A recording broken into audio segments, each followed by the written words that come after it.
program you are about to see. It was recorded almost immediately after the much-publicized secret meeting between the Attorney General, Robert Kennedy, and a group of leading Negroes invited by author James Baldwin. This program was not planned as a comment on that now historic confrontation on Friday, May 24th. However, I think you will detect a certain emotional spillover from the highly charged atmosphere of the meeting. Mr. Baldwin is interviewed on this occasion by Dr. Kenneth Clark, professor of psychology at the City College of New York. A community leader in his own right, Dr. Clark also took part in the meeting with the Attorney General. One of the significant things about the present revolution of the Negro people in America is maybe the fact that for the first time there is genuine communication between Negroes and whites. Negroes are saying out loud now things which they have long said only to themselves.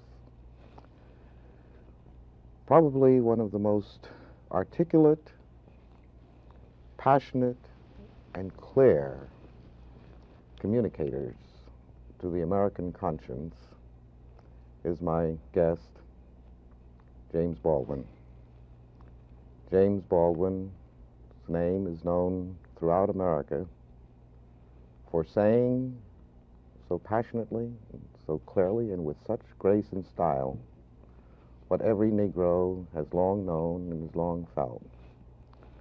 Welcome, James. It's good to have this opportunity to talk with you and to have you share with us some of your present feelings about our country, America. But before we get into the issues of the day, I'd like to know a little more about you. I've read practically everything that you have written, but I still would like to know something about you, the young man growing up in Harlem, what schools you went to, maybe a little about some of the teachers that you might have come in contact with in Harlem.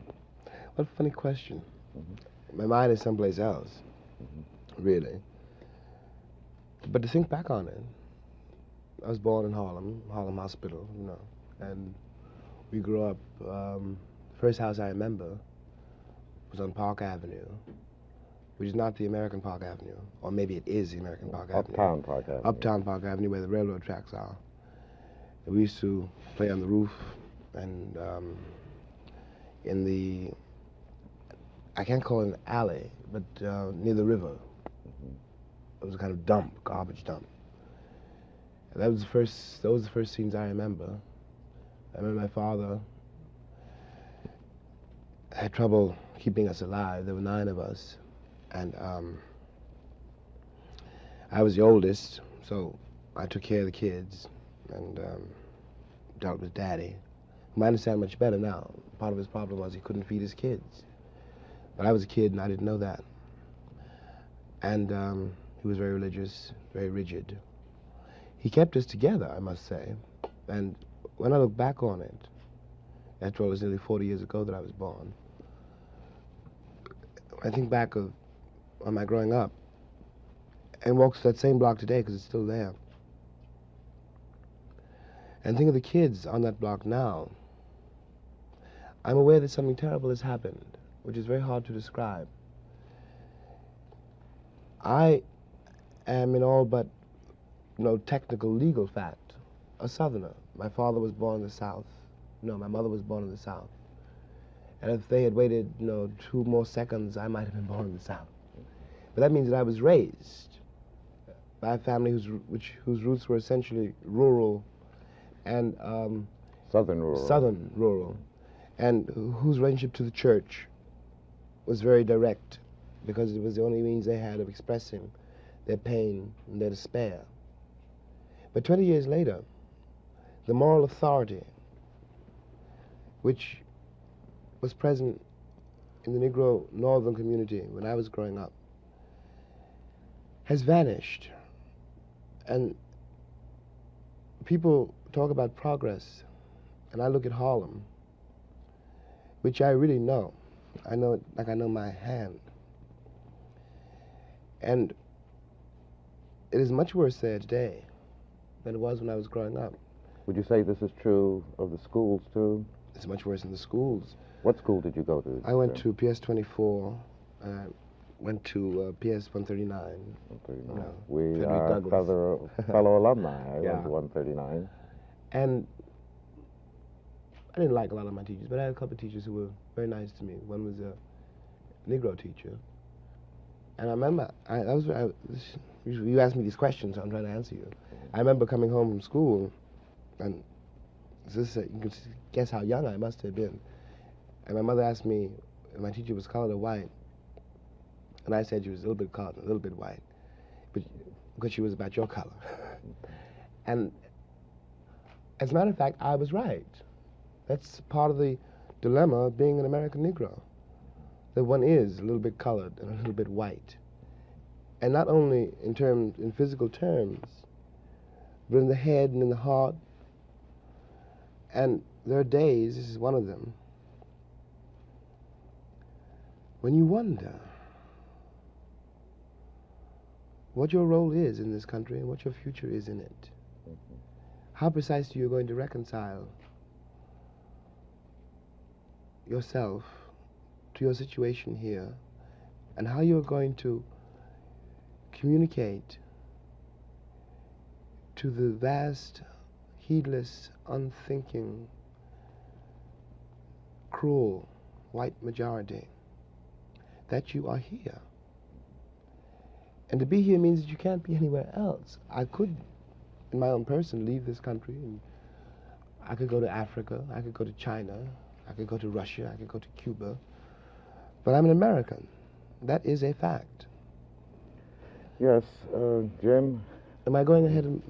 No, this is certainly some of the things that we're after.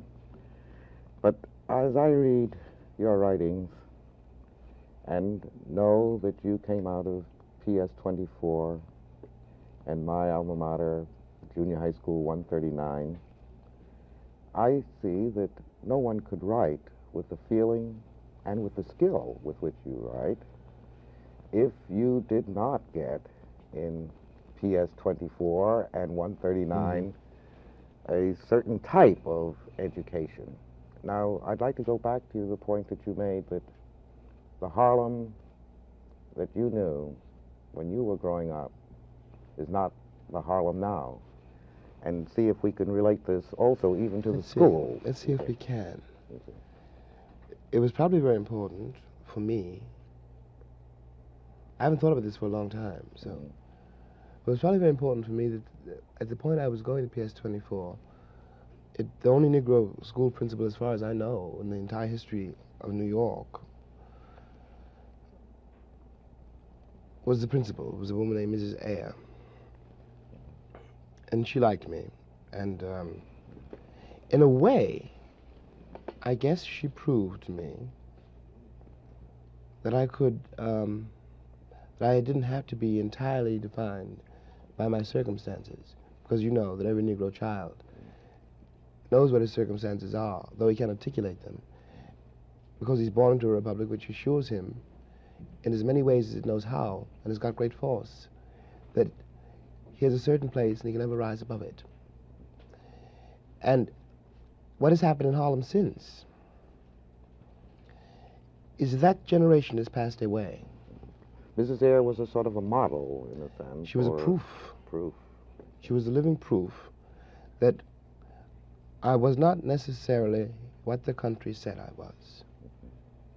And it is significant, Jim, that we do not have a single Negro principal in the New York public school system today. And it is not because there ain't nobody around who can do it, you know.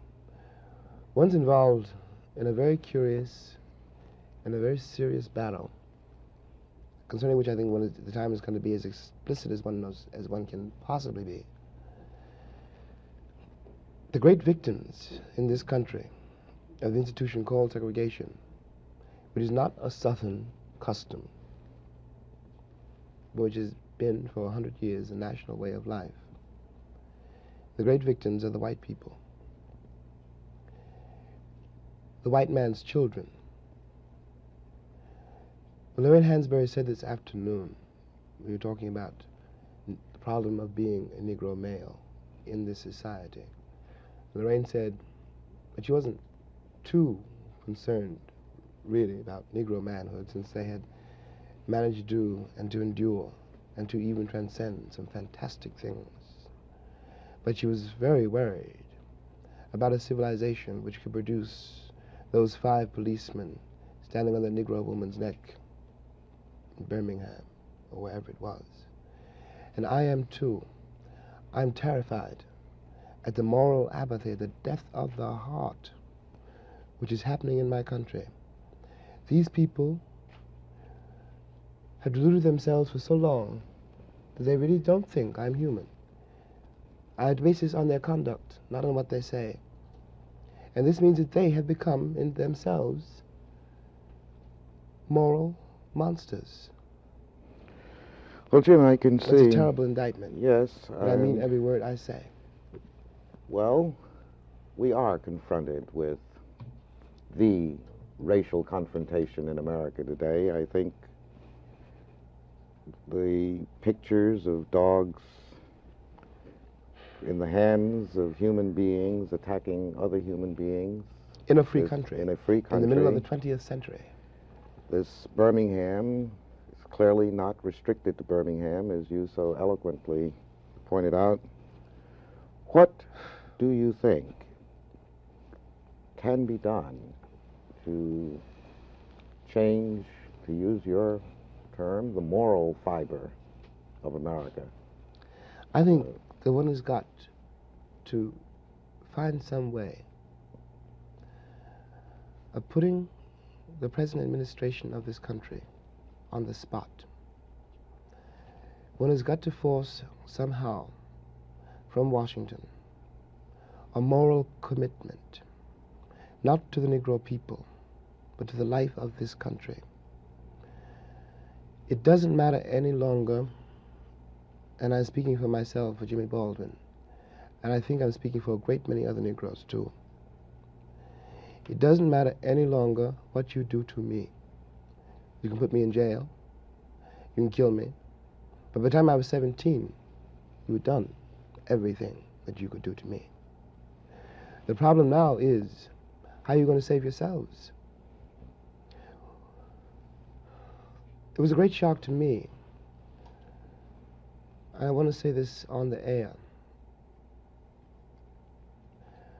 The Attorney General did not know. You mean the Attorney General of the United States? Mr. Robert Kennedy. Didn't know that I would have trouble convincing my nephew to go to Cuba, for example, to liberate the Cubans in defense of a government which now says it is doing everything it can do, which cannot liberate me. Now, there are 20 million people in this country, and you can't put them all in jail. And I know how my nephew feels. I know how I feel. I know how the cats in the barbershop feel.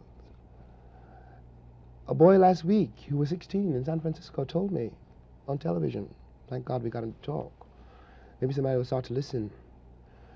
He said, I got no country, I've got no flag. Now he's only 16 years old. And I couldn't say you do. I don't have any evidence to prove that he does. They were tearing down his house because San Francisco is engaging, as most northern cities now are engaged, in something called urban renewal, which means moving the Negroes out. It means Negro removal. That is what it means. And the federal government is an accomplice to this fact.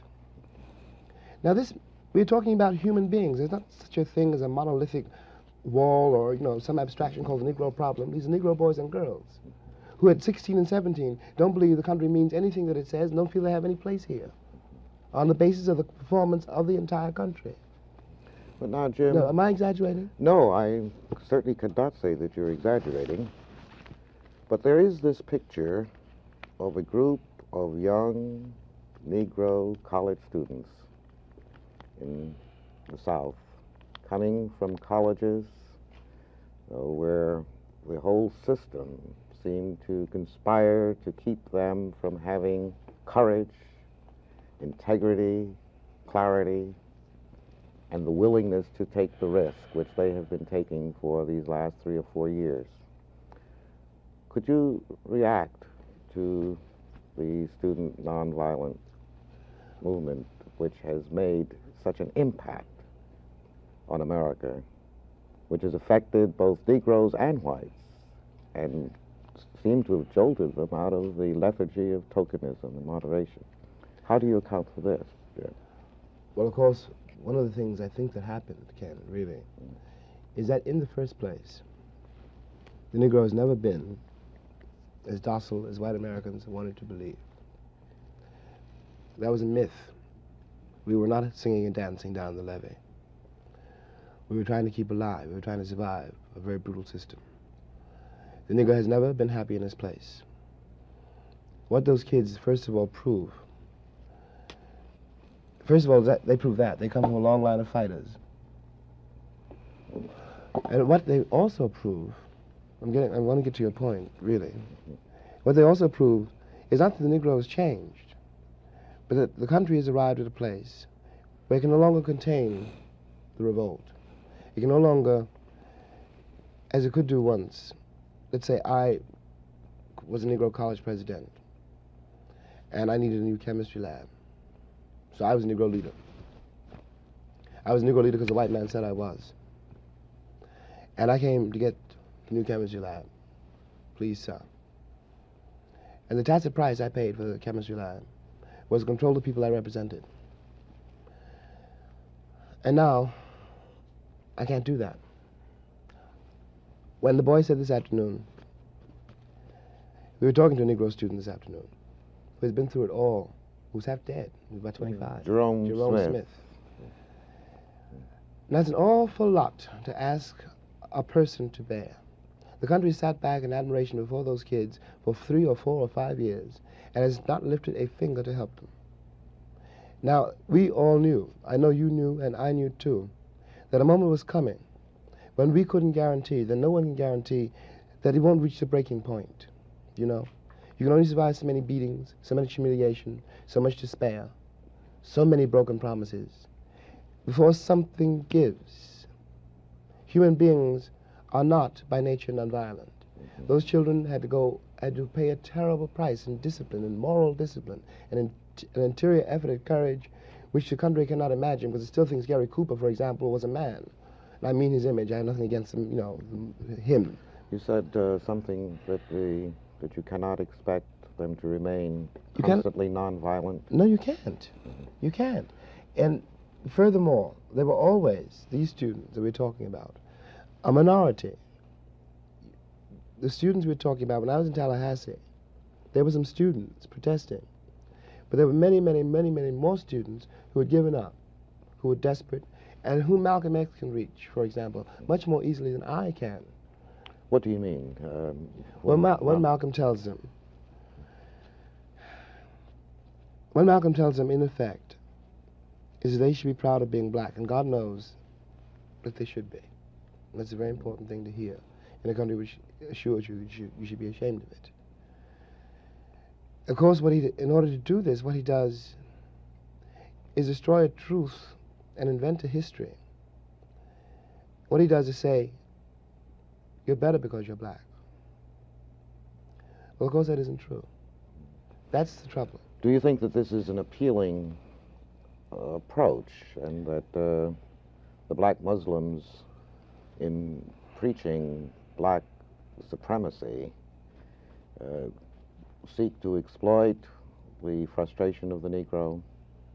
I don't think, put it as simply as I can, and without trying now to investigate whatever the motives of any given Muslim leader may be, it is the only movement in the country which we can call grassroots. I hate to say that, but it is true. Because it is only, when Malcolm talks, one of the Muslim ministers talk, they articulate for all the Negro people who hear them, who listen to them, they articulate their suffering. The suffering which has been in this country so long denied. That's Malcolm's great authority over any of his audiences. He corroborates their reality. He tells them that they really exist, you know? Jim, do you think that this is a more effective appeal than the appeal of Martin Luther King? It's much more sinister because it is much more effective. It's much more effective because it is, after all, comparatively easy to invest a population with a false morale by giving them a false sense of superiority. And it will always break down in a crisis. It's the history of Europe, simply. It's one of the reasons we're in this terrible place. It's one of the reasons that we have 5 cops standing on a black woman's neck in Birmingham. Because at some point they believed, they were taught and they believed that they were better than other people because they were white. It leads to a moral bankruptcy. It is inevitable. It cannot but lead there. But my point here is that the country is for the first time worried about the Muslim movement. It shouldn't be worried about the Muslim movement. That's not the problem. The problem is to eliminate the conditions which breed the Muslim movement. Well, I'd like to come back to get some of your thoughts about the relationship between Martin Luther King's appeal, that is effectively nonviolence, and his philosophy of disciplined love for the oppressor.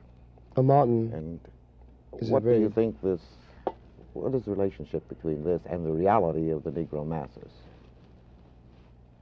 Well, to leave Martin out of it for a moment, Martin's very rare, very great man. Martin's rare for 2 reasons. Partly because just because he is, and because he's a real Christian, and he really believes in nonviolence. He's arrived at something in himself, which permits him, allows him to do it. And he still has great moral authority in the South. He has none whatever in the North. Poor Martin has gone through God knows what kind of hell to awaken the American conscience. But Martin has reached the end of his rope. There's some things Martin can't do. Martin's only one man. Martin can't solve the nation's central problem by himself.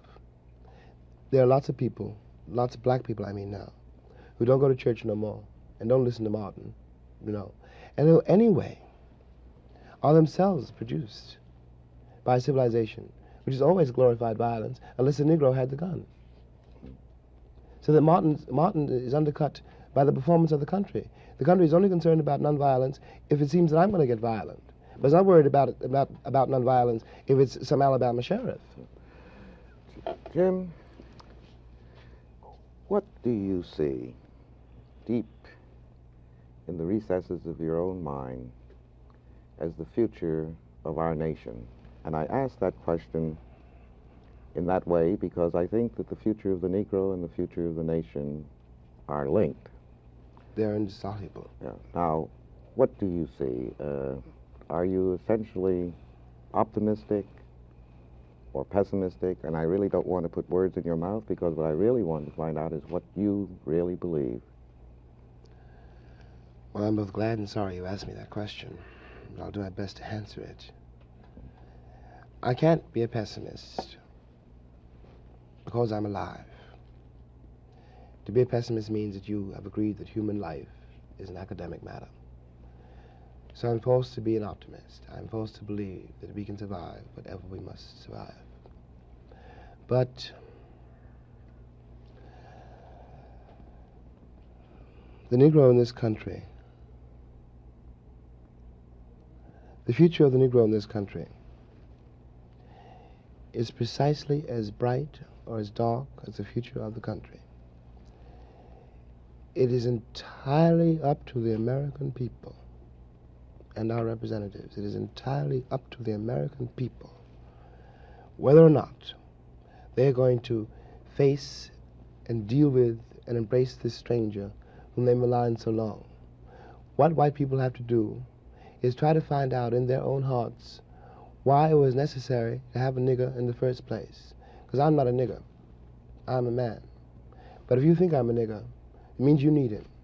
And the question you got to ask yourself, the white population of this country has got to ask itself, North and South, because it's one country, and for a Negro, there is no difference in the North and the South. There's just a difference in the way they castrate you. But the fact of the castration is the American fact.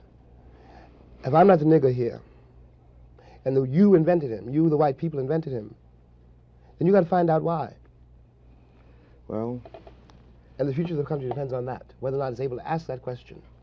As a Negro and as an American, I can only hope that America has the strength and the capacity, the moral strength, to ask and answer that question in affirmative and constructive ways. To face that question. Thank you very much. Thank you, Ken. This conversation with James Baldwin was recorded as part of a National Educational Television Perspectives program, The Negro and the American Promise. The complete program will be broadcast on this station on the evening of Monday, June 24th. It will also include conversations between Kenneth Clark and Malcolm X, the black Muslim leader, James Foreman, Executive Secretary of the Student Nonviolent Coordinating Committee, and the Reverend Dr. Martin Luther King, Jr., President of the Southern Christian Leadership Conference.